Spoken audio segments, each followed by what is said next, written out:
နော်စီမာဒီ show display တွေရောက်ပါနော်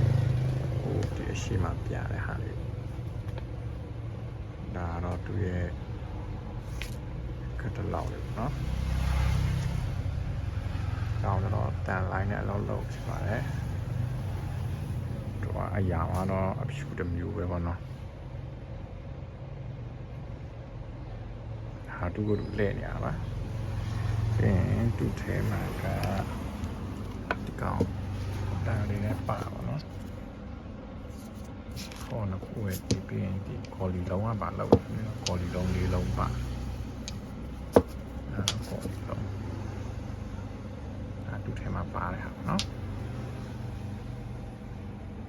ဒီကတော့သူကတော့အော်တိုလဲရဖြစ်ပါတယ်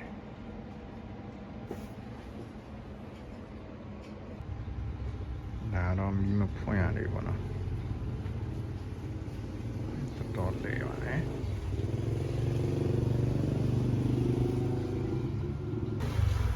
ဒါတော့မီးဖွင့်တာပါနော် like တင်ဖွင့်ထားတဲ့အနေထားဖြစ်ပါတယ်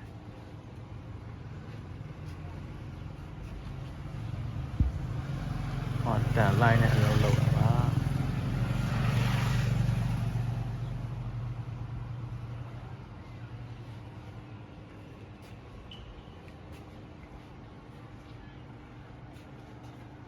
ဒီမှာတော့သူ့ရဲ့ပါဝါဖွင့်ပိတ်လေးပေါ့နော်